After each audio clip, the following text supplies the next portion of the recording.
What's up, guys? My name is Con, and we're back today with more scrap. Oh wait, no, it's not scrap. Are you trying to sneeze? What's going on there, bud? Well, I was trying to do like the Doppler effect when you drove by with the train. Well, the switch wasn't lined, so I had to stop. All right, here, Tice, you do the intro. Do the intro this time, but do it with the Doppler effect, okay? Oh God. Okay. So pretend I'm in one spot. Let me do an intro like the Doppler effect. Can you line the switch to the turntable for me, there, friend? While I do that.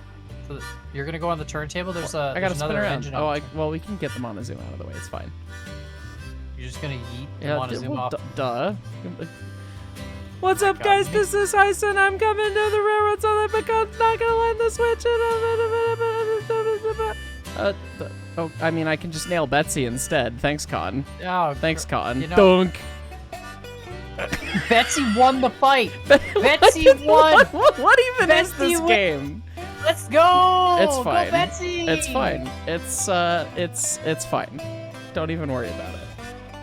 Betsy's a champ. Right. So today we're gonna nice intro heist. It was good. It was real good. And I forgot how Doppler effect works, and I was confused as to why you still didn't line the switch for me. It's fine. Well, I didn't want you to kill Montezuma, and I knew Betsy was just gonna win that fight. So. I see how it is. I'm using the 050 turntable right now. It's fine. The hand of God came down from heaven, and yes, and then the engine was facing the other way. So right. So today we're going to go do some stuff. I'm gonna connect up to the Ironworks really quick, which won't take us very long, seeing as how the hump yard is already halfway there, and it really doesn't take much. Extra difficulty. It's literally a straight flat piece of track I'm gonna run. So we're gonna connect the Ironworks, and then Heist is gonna go down to the smelter and grab some raw iron. You should be fine. I mean, last episode we were fine with hauling up rails, and I feel like that's heavy, right? So I should be fine. Worst case, I can grab a helper engine or beg for help. It'll be fine. But since I don't know what you've got on your agenda of topics, Heist. Do you have your topics for today's podcast? Oh goodness, did I need to come up with topics? Was there homework? I don't know, were you supposed to? Did you come up with any? I did not come up with any topics right away. No, I didn't realize there was homework. I had a comment actually. I'm gonna go look at the comment. I'm gonna go find it real quick just before I start building this 300-meter radius turn. Which probably doesn't need to be 300-meter radius. Good God. How do I even know? This is the hard part. How do you know when you're lined up? I'm gonna make it 250. You know what? I'm gonna make it 250. They'll probably buff 250. Sounds nice. Yeah, it's smooth. All right. So let me go look at the comments, because I remember I had a comment on the last video, and someone said people leave me comments to ask Heist things, and I do that. Hold on, let me see. Okay, so someone says we should buy a Shay and name it Shumpty Dumpty for running the hump. No. And all it does is hump as a Shay. It's a Shay humper. I mean, you'd be better off having the Betsy run the hump probably than the Shay. I'm just saying, that's what they say. Hold on, I knew there was a question here. I can't. Someone said we should run the Shay for a switchback line, and you should ask Heist why switchbacks are the best chunk of railroad ever designed. Switchbacks are not the best chunk of railroad. I mean, if you use them if you have to, but you want to talk about killing your efficiency right away. I mean, okay, let's stop the train and then start it again, and stop and we talked about last time. We were talking about horsepower and steam locomotives and everything, and it's steam engines are not great at starting trains, so you're going to make us stop and start this thing and make people need to mess with their water level so that they can make sure the water level's fine going both directions. And switchbacks are really just a total pain. If you could avoid them, you would, which is why we've done 10% ridiculous shenanigans instead of having one. If you have a switchback, they do usually it's just one engine on one side. Sometimes you can do both, I guess, depending on how you want to. Yeah, I mean, there's lots of different operational practices with switchbacks throughout history in different places. Sometimes it was as simple as engine runs up the hill, and okay, you run into the dead end siding, and then it shoves back.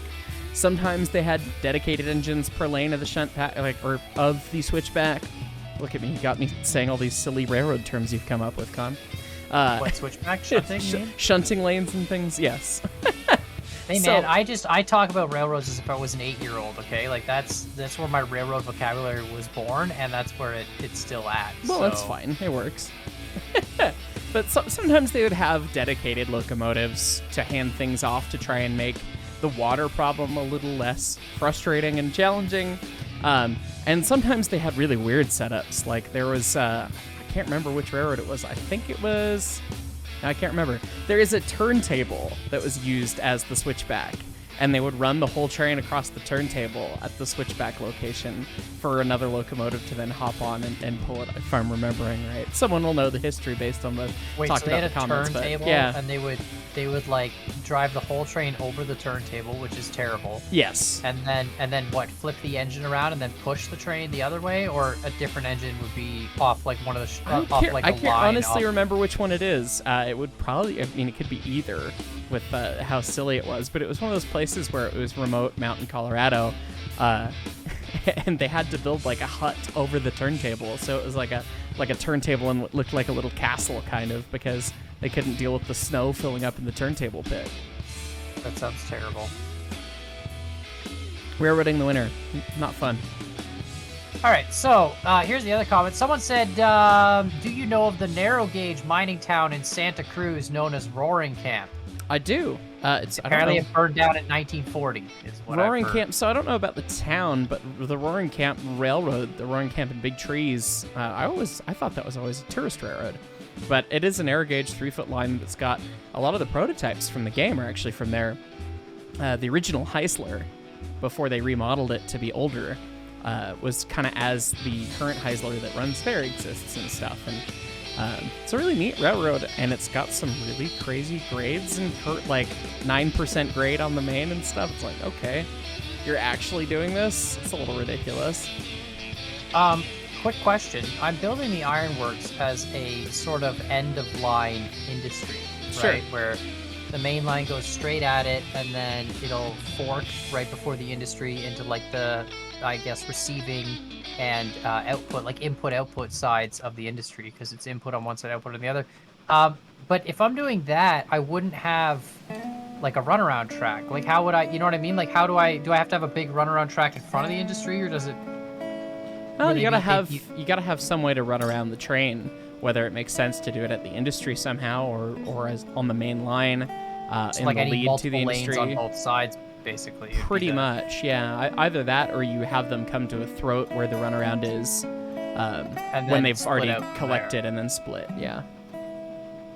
Interesting. Are there actual, like, I guess that, I mean, there's always actual everything, but I'm assuming there's end-of-line industries. Like, there's industries that end on, especially up in the mountains, or just be like, Oh, I for guess sure. it wouldn't even be like a main line. It would be like, this is the line to get to. This is the branch line X. for this industry, and the railroad ends here. Yeah, that's definitely a thing. Sometimes it would be as simple as just a runaround and the loading track and running around it. Sometimes there'd be a little bit of a yard. Sometimes there'd be more facilities like a Y and turntable and all sorts of stuff like that. It just depends on the amount of cars coming in and out and the territory the railroad needed to run to get there. Right. So I'm trying out something that a viewer suggested after they watched me pee in a cup so many times with the Glenbrook. And this is very intrinsically frustrating for me with how steam locomotives work. But you can limit your speed by setting the reverser position to like 20 or 30%. Instead of 100? Instead of 100, and leaving the reg at 100%, and that's limited the speed on the but on the according straight to real flat life, tracks. you'd still eventually build up to max speed doing that, or like... You're actually more likely to go faster with less reverser settings. Like, that's what you do. You hook up a bar to go faster, and here it is doing the opposite, which is I still don't understand that logistically. Like, you have the Johnson bar controls the valve positions. The valve positions are based on the wheel movement, the wheel rotation. Yep. Right? And like, no matter how much throttle you put in, if your valve position's not lined up, you're not going to go. But I don't understand how less reverser, that means less valve movement, which somehow makes you go faster. I don't understand how that... So it's not so much about making you go faster as much as it is stopping you from trying to stop yourself. Because when you have the Johnson bar further forward or further out of center, you have more lead built into the valve because the valve's traveling more, and lead is how much advance or ahead of its ideal position, quote unquote, the valve actually moves.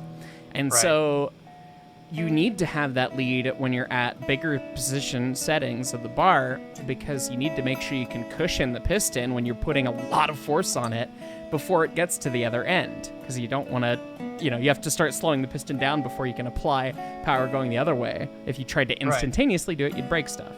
And so what you find is when you start getting up to higher speeds and that cutoff is rapidly changing, you actually end up working against yourself rather than trying to get the power stroke, because it's assuming that it's going to take the piston a decent amount of time to reverse and then get the power underneath it with that lap or the lead in the valve.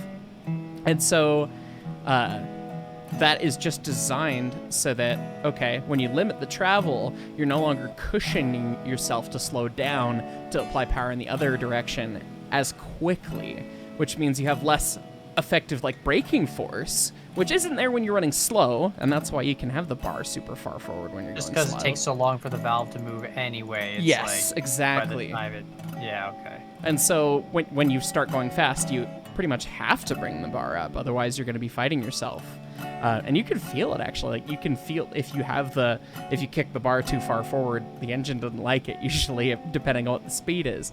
So it's actually a really important thing. It's not like it mechanically makes it, okay, the locomotive is now capable of going faster. You're just no longer fighting yourself as hard given that boundary condition. But theoretically, though, the fastest speed of a locomotive is going to be throttle bar full out, Johnson bar at some position that's not full, but still forward.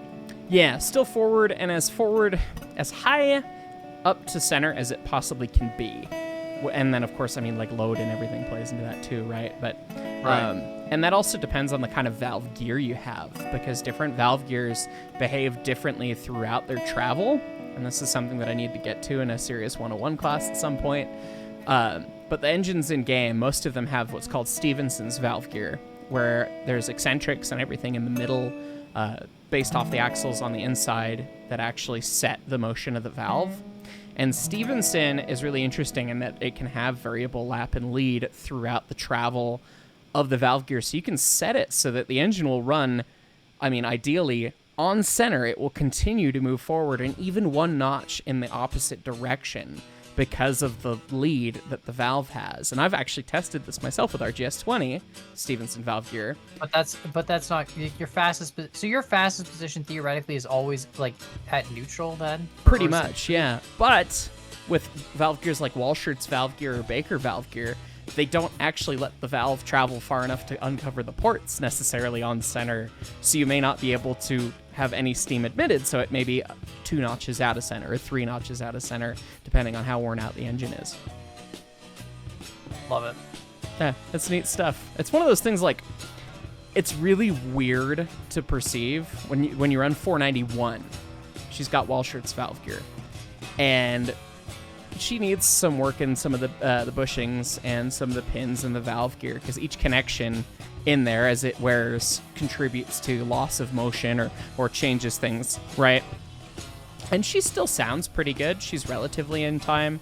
If you have her in the corner, if you have the bar all the way forward, she actually sounds pretty bad. But it's just one of those things, and we're planning on getting to it when it matters and when we get a big rebuild on 491.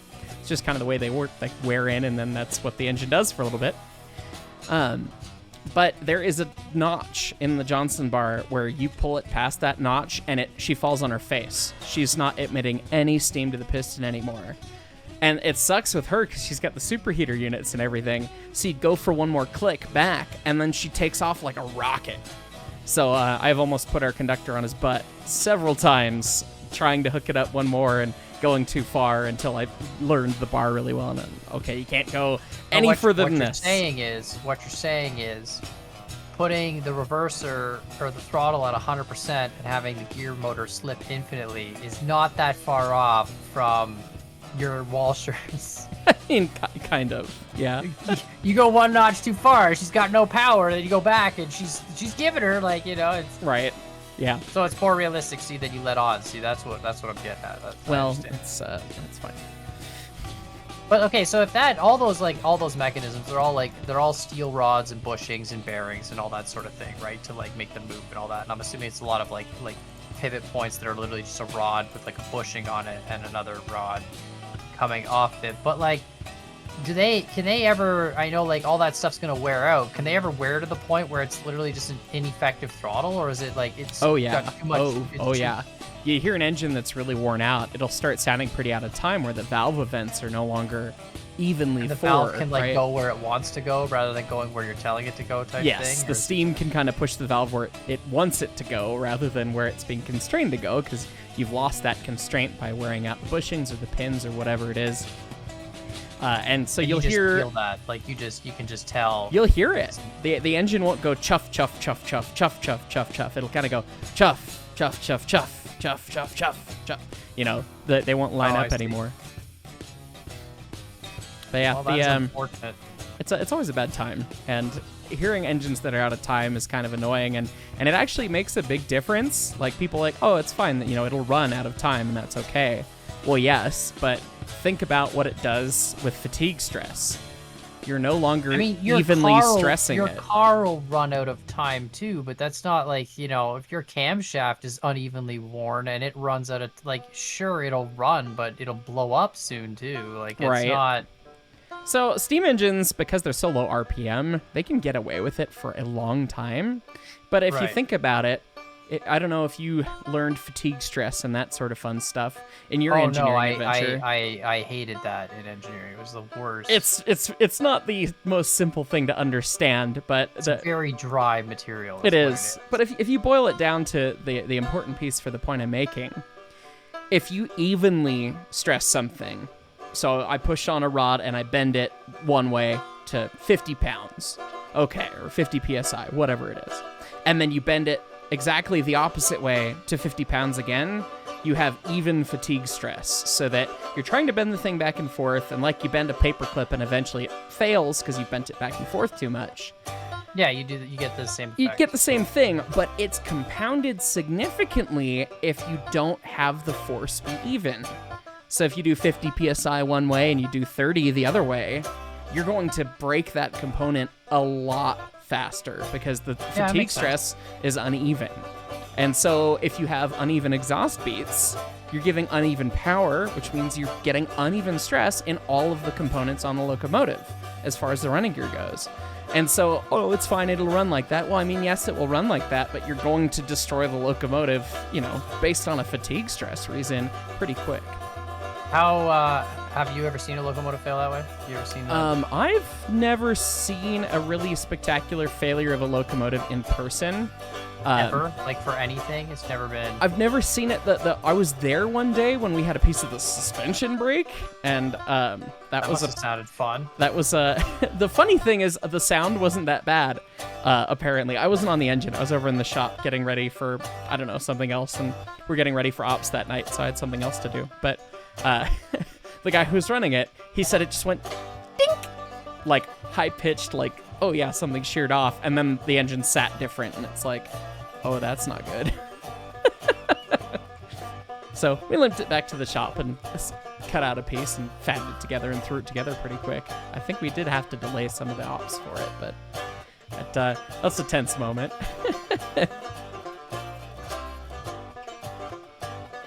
I've officially begun playing Crane Clicking Simulator in 295. Yeah. I've made it to the Ironworks. I've built the first switch that splits to the load and unload sides. Okay, so you're going to be like set up and ready by the time. Yeah, I'm going to be like good to go. That's what I'm saying. This is the easiest industry to connect to. It's like the last industry you have to do, and it's the easiest. There's no elevation change from the freight depot. It makes no sense. This should be like the logging camp. Like the logging camp should be this easy. Easy mode, right? Yeah. You just set up a nice flat track. You don't have to worry about elevation changes or hills, any of that stuff. You don't have to worry about grade being too steep for your locomotive to handle. Just nice and flat. Like, this should be the first industry. Yeah, difficulty-wise, it doesn't make sense to have the mines like they are. You should be like an expert track layer, having done the coal mine routes and stuff, you know? Yeah, thematically, I get it. Like, okay, well, the mines are up in the hills and a minute, whatever. It's like, okay, but yeah. You put the logging camp on a flat piece of ground, though. You could. So it's definitely not the most interesting design choice, I think, but that's fine. All right, we're gonna do. Hold on, we're gonna do some switches here, like this, and like that, like that. My solace right now is that these cars only take 3 apiece. So Well, yeah, at least they do load kind of quick. Yeah, the raw iron's a pretty quick one, which is kind of nice. Not excited for the boxcars. I mean, boxcars are cool. I'm excited for us to have a boxcar and have it be in a train.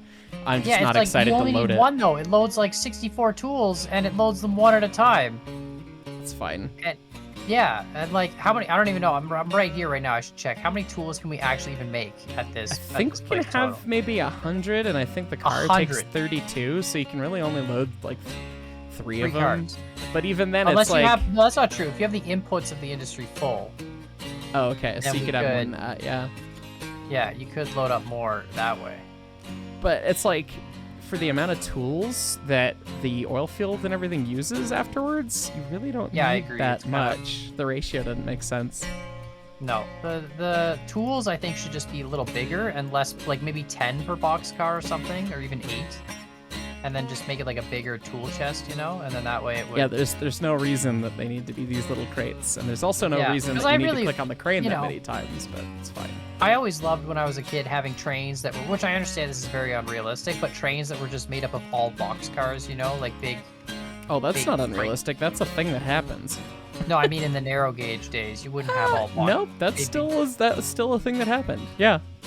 Yeah, but I thought their narrow gauge was more like infamous for the raw material loaders of the century, you know? Like yes and no. I mean, you think about the Denver and Rio Grande in its early days and what it did. I mean, it was the railroad that was in Colorado, really. Yeah, other railroads started up really quickly around them, the DSP&P and everybody else. But at the end of the day, your general traffic between towns was being shipped on those railroads. So it's not like, oh yeah, it's just the mines and just this, which, you know, that's definitely a big piece of it. But a lot of generalized traffic went across the railroad like that. Well, la-di-da, sir. Is what I say to that. How dare you think that we didn't have boxcar trains? Well, you should see, like, one of the most infamous things in the narrow gauge that ended up being like big unit trains was unit trains of livestock, cows and sheep and whatever. They would have the stock rush when they weren't even moving them to market. They weren't taking the cars to Denver, but they were just moving dudes' herds to different grazing grounds because they had so many head of cattle and sheep and everything that they would graze everything they could in one area, and the seasons would change, and then they would need to take them somewhere else. And so they would put together like an 80-car narrow gauge stock train and load these cars, you know, tons and tons of cars with all these animals and drive them to the next place. So unit trains definitely were a thing. And then what? Leave them there for a couple weeks, bring them back later? Yeah, pretty much. Leave them there. Then either the owner would drive them on further, or they would load them up on the train and then go to a standard gauge interchange where they could then take the animals to market. Because, I mean, the markets were in Denver. And the butcher shop is what it means. Yes. That's where it becomes hamburgers. The narrow gauge didn't run into Denver all that long. It started, and the railroad started out in 1871 out of Denver, but it was before, like far before 1900, that they actually had already changed it from narrow gauge to standard gauge. Right. All right. So I've made on one side. I'm just making some nice little bow yards on both sides. Okay. So on one side, I've got on the loading side where we load up the goods. I've got 4 lanes. They're kind of a little close to the loading area, but I mean, you shouldn't have more than it's enough space that people could figure their life out, you know, like they'll. And we're not going to be loading too many products at this industry, so no, and like even if we are, like people, it's just more like to have the space for people to move around each other if they have to, blah blah whatever. But it's got 4 lanes and it's got a little bit of a little bit of a drill track at the end of it, so that you can just. Take your locomotive off the end and run around somewhere and whatever. And then I'm going to build the unload side, and on the unload side, I'm also going to put a Y, and then that way we can, have that going for us. Although, to be honest, I could probably end up connecting these two all the way together. You probably could on the back end, or you could put a Y in, like either way. Yeah, I mean, I'd rather put a Y, to be honest, just to have it. It's easier rather than having a big loop. Keep the load and the unload separate. Yeah, it should be fine. Then you could have the There we Y go. on the side after they've both converged, basically. So you can spin around and either run around the train, or you could go to the Y. Yeah, and- exactly. yeah. That's sort of the plan. So you bring your train in, you run around it first, converge. I mean, this is an end-of-line industry, so the main line kind of just sort of ends here. So it's just, you'll see when we get here. I think it'll be fine. Worst case, we can always build more rail. It's true. This sort of thing. There we go. That goes there. Looks good. Perfect. And then connect this one up. All right, let me, so this is this side done. That's excellent. So let me go look through the comments again All right. for more exciting things. Well, welcome to the Q&A episode. Q&A episode. Okay, so a lot of people blah, blah, blah, blah, nothing. See, people are just saying, this is cool, but, you know, I had a whole thing. Oh no, Heist. Oh no. Oh no, Oh no. I've run out of comments. Oh no. Whatever will we do?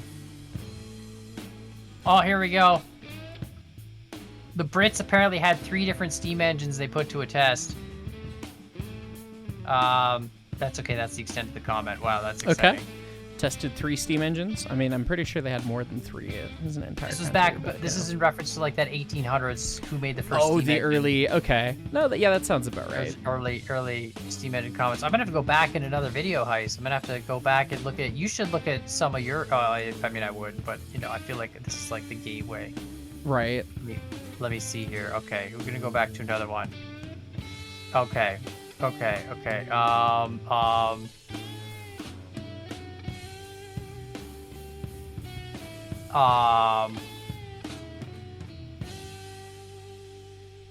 Apparently Amtrak has an express freight service. They apparently did. Yeah. Somebody commented this on mine as well, that Amtrak did have express freight. And they also had like the auto train, which is an East Coast thing. We weren't spoiled with that over on the West Coast, where you could actually ride, you could drive your car into the train, and then the train would take you and your car down to like Florida or whatever. Then you'd have your car with you, but you Wait, wouldn't have you'd to drive. ride in your car in the train? I don't know if you ride in your car in the train, but you drop your car off in like one of the cars, train cars, and then you would go and do all that. Yeah. Someone commented that apparently in Austria, and I don't know how true this is, but their comment says that apparently in Austria, their train schedules are set to be like if the train was going slower than the speed limit, so that they can actually make up time when they need to.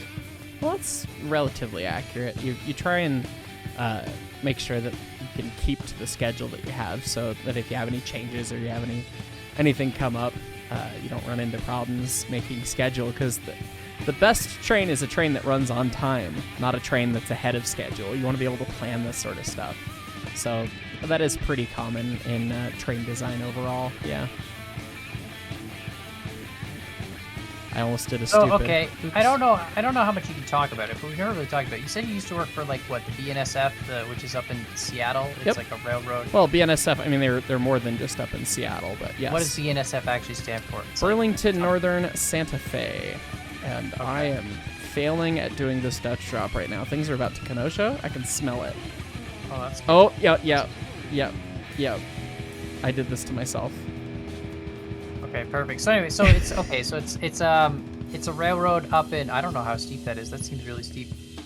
So it's a railroad up in the west side of the U.S. basically. The Yeah, western so west pretty coast of the much US. everywhere west of the, I can't remember if it's the Mississippi or the Missouri River off the top of my head, but like the western 2/3 of the United States. They have 32,000 route miles. I think it's the second biggest. Someone corrected me last time. I guess UP's got more railroad than BNSF does, but it's one of the 2 big railroads on the west side, because we have 5 class 1s in the States that are not Canadian. We do also have the 2 Canadian ones also operate in there, but of the 5, there's only 2 that run in the west, and that's UP and BNSF, so not too much competition. Okay, and more specifically, what the heck did you actually do there?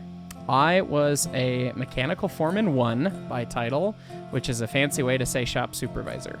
So I was in charge of staffing, scheduling, planning, everything, listening to complaints, blah, blah, blah, dealing with idiots being idiots at the locomotive repair shop. And that's all maintenance related. Like that was all maintenance and repairs. Yeah. So I mean, we had some aspects that were basically like train Jiffy Lube, where locomotives would come in for their 92-day or 184-day or 368-day servicing. But they're all locomotives owned by BNSF or whatever. They're not. Mostly, yes. There were weird exceptions sometimes, but you know, it was for our railroad. So sometimes, like we did some contract maintenance for Amtrak when their wheel machine died. We worked on some Amtrak engines. We would work on leased locomotives if they would come in. So, you know, there would be an engine that was on horsepower hours from another railroad or another holding company or whatever. And so then we would, you know, deal with the maintenance on them as they came up per the AAR standards, which is the Association of American Railroads. Right. And, you know, so we'd have that, but primarily I was maintaining and fixing and upgrading the BNSF fleet. That sounds incredibly awesome. It was pretty cool. Other than the scheduling and being management, I loved it. Getting to be being management. Being management, yeah, because I mean, you're the first level of manager. Yeah, no, I get it. Right? You're the first manager too, which is the worst manager. Yeah, you want to be like the manager of the managers. That's the good manager to be in engineering. Yes. If you're the first manager, you take all the crap from the employees and from the management above you. So you're really the worst. 1,000,000,000%. Yeah. So like. No, I get it. The problem I ended up running into a lot of the times was I wanted to side with the guys. Like of course you do, because the employees generally know better than the managers. Yes, when it comes and to how the to run policies of the company and everything too. So like they would roll out a new policy or something, and I personally wouldn't agree with it, but I had to uphold it. And it's like, this is screwing with my guys, and I know this is screwing with my guys, and I know what they go through, and I know what they have to deal with, and it feels hard to like, you feel like you're being pulled in a taffy machine. It sucked.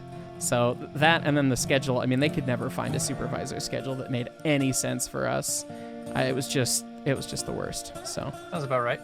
I ended up doing, the schedule we ended up with the most was 12-hour shifts, 4 days on, 3 days off, 3 days on, 4 days off.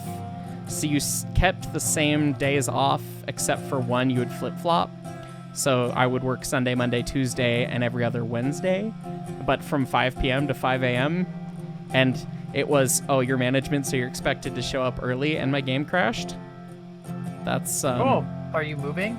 Oh, yeah. Yeah, I mean, the engine's moving with the reg off, theoretically, at the smelter. Oh, it should be fine. But yeah, you need to save and rehost, because I derailed a car that I loaded, and then I re-railed it. So that's a no-no. Perfect. That's a perfect. problem. Well, good news is I'm actually like just about done this shunt yard, like completely. So I'm just gonna connect these last 3 pieces of track, and then I'll meet you down at the smelter and ride back. Sounds like a plan. The only thing I haven't done here actually is make a Y, or a telegraph house. So I guess I should do both of those things. But I'll just I'll just save and reload, and then I'll come meet you. Sounds good. See you on the other side, folks. All right, Heist, how's it going? How you doing pretty good. I'm staring at my choo-choo. I'm having a little. Sir, I'd like to see your tonnage slip, sir. I'd like to know that your tonnage. I don't know. How do they actually do? Is it a slip? Is it a? I mean, you have like a manifest with what cars you're supposed to have and how much they weigh. How many cars of toxic phenol do you have? Okay, is the question. All of them, and they're all really dangerous. Yeah. And you're gonna put them in notch 8. Is it molten phenol though? It better be molten phenol. I'm pretty sure it's molten phenol. You're gonna throw in notch 8 then? Just. Yeah. We're just gonna send it. Molten phenol we've got going on here. We're also bringing a tree. 39 cars and a tree. And a tree. Oh, the tree's gone. Okay, just 39 cars. Oh, it's beautiful. Yeah. Great. This is awesome. So I'm uncrashed. We're back moving. Yeah, that's true. We are moving. We're going towards the wonderful Ironworks.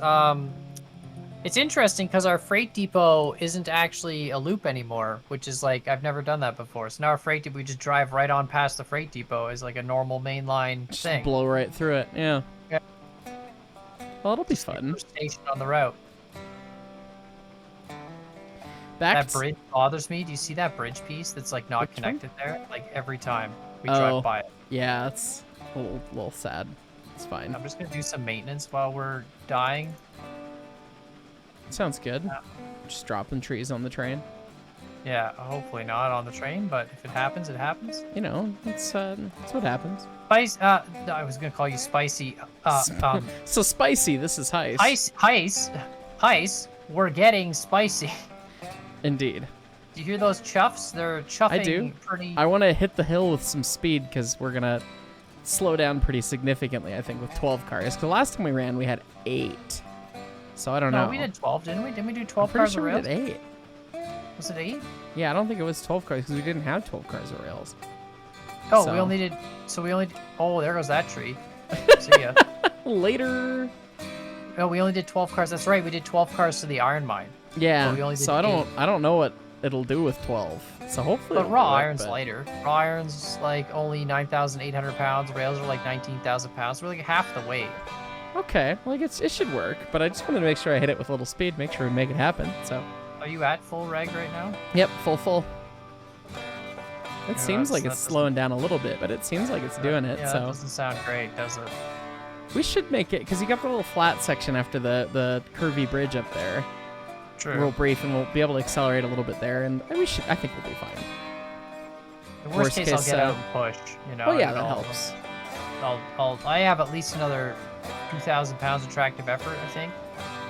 At Okay, so least, what would at be least. what would be the actual tractive effort of a person? It would be how much you can pull. Like that's literally. But like, Yeah. couldn't you theoretically pull more on like a track with rails? Like, couldn't you pull a 400-pound rail cart by Well, yourself? Or is so that- tractive effort is not like a measurement of exactly how much weight you can pull. Tractive effort relates to the resistance, rolling resistance that you can pull, right? So, and talk about like horsepower and tractive effort and all that stuff. The back of the napkin method that I like to use is called the Cole method because it's pretty simplified and it makes for easy tonnage math and it doesn't get into super crazy hard science because technically what kind of bearings you have, what temperature it is, and all this stuff all changes it.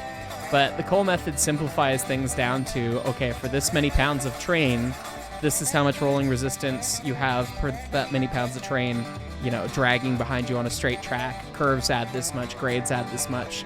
Good luck, have fun, figure it out. So, the tractive effort, I mean, it would probably be a couple 100 pounds for a human. See what you could pull. I don't So know. like, we were talking about this earlier. You said like one person or a couple people could push a modern day car on roller bear. But Yeah. there's no way you'd ever push a narrow gauge car by yourself. Like, If it was roller bearings, maybe, and you were decently strong. But if it was plain bearings, probably. what about like a tender weight? Like just the weight of a tender. Is that even movable? If it's empty? Probably with How do you plain guys bearings get your still, tenders probably hooked up to not. your engines? Oh god, that's a process, Con. They're like, That's- I'm assuming it's easier than it's not just one pin. There's like a whole series of Well, connections. There's steel yeah. connections, and there's hoses, and then there's Yeah, so there's a lot, and it depends on the engine for exactly what the lot is, but it's an interesting challenge because when you have the tender sitting as it sits, the hoses dangle on the tender side. The drawbar, which goes between the engine and tender, sits down too because it has to Right. be pinned into the engine to be at the right height. So you have to either wedge the drawbar up, or we've actually taken to using a floor jack to Wait, push it up. How heavy is the drawbar that holds the tender? I mean, 491s is probably 6 inches wide and 2.5 or 3 inches tall and 5 or 6 feet long steel, so several hundred pounds. I mean, they're pretty stout. Everything's like bigger with Everything trains. train is just big and It's scary. just That's bigger. It's yeah. just that's So insane. I mean, you can try and lift it up and then like put wedges under it, but the end of the day, what happens is you have to compress the locomotive into the tender to get the pin in, because at least some of our engines have a spring buffer that keeps the tender sprung away from the engine. you have to put the tender brakes on and then jam the locomotive. Well, so into the we tender? don't use the brakes because there's no way to keep the air happy really without plugging a bunch of stuff because the hoses, right? So what we end up doing is we shove it up against a skate on the back of the track. That's like an actual like clamped to the track buffer kind of thing, but it just grabs the wheel. And then we use the diesel to shove the steam engine into the tender, but we have a floor jack holding the drawbar up to the right height, and you're very, very careful with the diesel and people giving signals, making sure it's going into the pocket, adjusting as need be, going slow, and then you compress the engine into the tender, drop the drawbar pin in.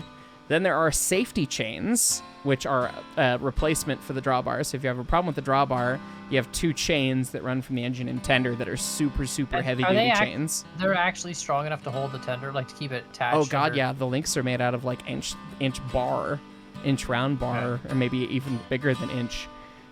So definitely. Then you've got 2 water lines, one for each injector, and then depending on the engine, you either have just the brake pipe and then the straight air for the independent, or you might also have signal air, which 491 has because its tender ran behind an engine that sometimes ran passenger trains. You might also have a drag flanger line, which is another air line to control a drag flanger, which is for clearing snow. And then the little engines, like these ones in the game, actually Glenbrook's not like that, but like the Class 70 with the air tank on the tender, you have the main reservoir send from the air pumps to the main reservoir. The main reservoir return back to all the appliances on the engine as 2 separate hoses as well. So you end up with a and then you whole have another spaghetti of hose stuff. off the back of the tender that goes to like the cars. And that's your brake pipe, yeah. So you have brake pipe Right. between the engine and tender as well, and then from the tender back. So the spring-loaded thing on the tender bar, that is so that when the tender's under compression with the engine, it doesn't just jam into the back of the locomotive. Is that the idea behind that? It's more for limiting the load transfer and the impulse of the load transfer if you take a big set on the independent or something. But Right. it's more for if you're backing up.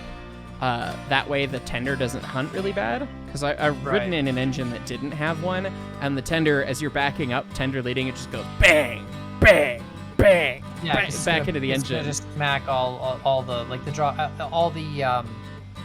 all the looseness, I guess, in the drawbar connections are just it's gonna be free playing. It just flops between all that. around because it's not like the Right. train's pressing on it. It's free, you know. So Yeah. it's not ideal. So okay, so you guys do it with a bunch of modern stuff. Use floor jacks and all this stuff, and use another locomotive. How would you do it back in the day? Like, would you just use another locomotive to like could you jam? I guess you just jam the track up back the like you could drive a locomotive without its tender, can't you? You Like can. It's not ideal because you can't hook more water up and put more water in it because you don't have your water with you.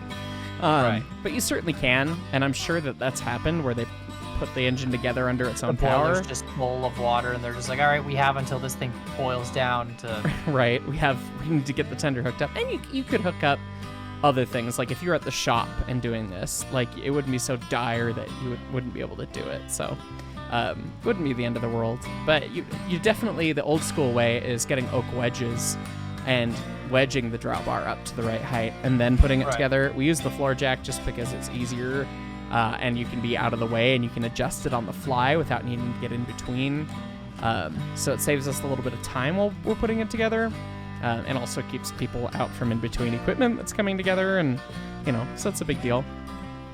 But otherwise, the process is pretty similar. Yeah. How often do you pop tenders off locomotives? Pretty much once a year. Like right now, actually, 2 of our engines have their tenders off, 346 and 491, so that they can both sit in stall 1 together. So we can get we only have 5 stalls in the roundhouse. Third stall is like the machine shop, and there's not really space to put anything in there otherwise anyways. And we have 3 engines, and with their tenders... Stop. Oh, I see. We're gonna take the main for once. Ah! Brakes! Reverse! It's 8 cars of raw iron, man. It's Got it. It's fine. okay. Yeah, that worked. Okay. That's how that goes. That's fine. Yeah. Yeah, we're good. Yeah, so 3 engines, when their tenders are on, they take up 3 stalls, and then we only have 1 stall left over, and we try to do a lot of restoration work in the winter, too. So we popped 346 and 491's tenders off. They both sit in stall 1 together, so we can keep them both inside and work on both of them. And then 20s in stall 2 put And together. you really, you pop them off, and you don't really have to restore the tenders nearly as often as, It's a tender. It's a tank on wheels. It's not it's a really... tank on wheels with a couple hose connections, and that's it. There's not really much else there to are it. things you need to do. You have to annual the tender like any other piece of rolling stock, like any other freight car, and check the bearings and check your center castings and make sure nothing's cracked and re-grease things. And there's stuff to do, and we'll do that, and that's part of what we do on the annual, right? Yeah, it's pretty much once a year. Tenders get kicked off, do the annual, and the tender can live outside. It's not the end of the world.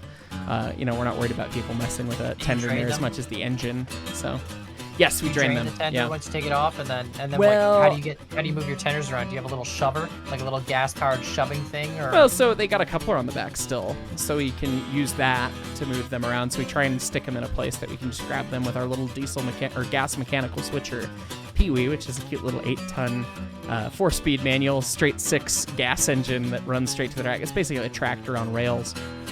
And we can move them around with that, or you can use the drawbar as like Lincoln pin to a diesel. If you take the coupler out, you can actually just go into the coupler pocket with the drawbar, which is a thing we recently learned we could do. Like, not to interrupt, but don't you love how this is like a clear-cut line of trees looking straight at the freaking...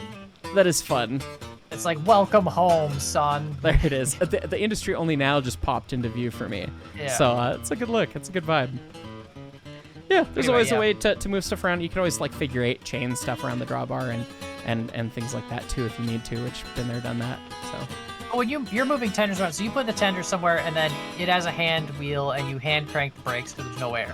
It does not. None of our tenders actually have handbrakes, actually, and so there's no air. So you keep them unbraked then, or do you chock the wheels? We chock the wheels or chain the wheels, and we do that on almost everything, anyways, unless there's some reason we can't. But like every piece of equipment has wheels chocked or chained. Wheels? It's like a wheel that you use a chain as a chock, and a chain can easily slip around both sides, whereas a chock you need like a dedicated chock that fits around both sides. But like, you're holding the wheel from rotating, like it's yeah, the flange bites into the chain and it's trying to jump over the chain. So it does the same thing. You put the chain on the track as a. Yeah. Oh, we're in the wrong lane. We're not lined for the. Yeah, I see what's going on here. This is a nice looking little yard you built. Yeah, it's the same on both sides. It's just 2 little 4-lane bow yards, and then they go to an extra little bit of drill track at the end, so you can run around various trains. And cool. That's pretty much it. Hopefully it's long enough. The unload lane is long enough for this thing, which I think it will be. It should be. I joined your company, by the way, because you're still the money holder for now. That's right. I'm the money man. But yeah, and then there's a Y out there, which we'll have to go experiment with and see how it goes. I had to put a 10% on it, so we'll see how it works. But I think it'll be fine. So it's basically the end of line industry, right? So you split there. You pick if you're going to the input or output side. This is the input side. The other side is the output side. We got our little telegraph office, and you unload your stuff, run around the train, flip around at the Y, back right in, and you're kind of fouling the main when you go to the Y, but not really, because like it's not really the main anymore. It's the industry, so. Well, it's kind of what you have to do sometimes, and that's the name of the game. Yeah, it matters a little less, but anyway, you could just roll on by it, and if you do it slow enough, I should be able to just unload here. Okay, we can hold up to 100 raw iron, so.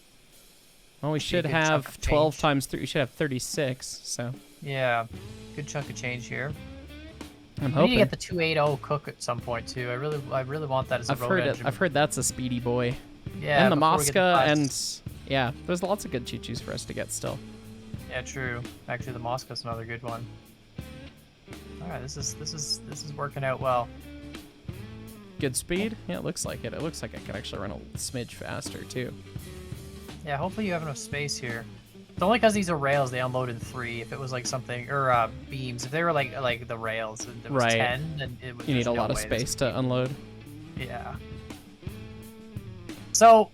We do this all the time. Rolling unloads, is that a thing anywhere? Are there rolling unload places, or is it always like stop? It depends. Everything you say is it depends. I saw a photo, and I don't know how old this photo is, and maybe you know about it, but there's a photo of like, I think it was in Idaho, where a corn hopper leaked and it filled the middle of the track with corn for like miles. I've seen so that like picture. You just have rail, bed of corn, and then rail, and that was like the whole. You're good. You can stop whenever, and then. Okay, and then run around. Run around. Yeah. You have space still for more cars? How much space you got? I still got maybe 2, like another car length or 2 up here. And you got probably another 3 on the back, and then we'd have to split the train. So we could do probably 16 cars then. That's pretty cool. Yeah, and then if it's more than 16, we just have to split it and do it twice. And...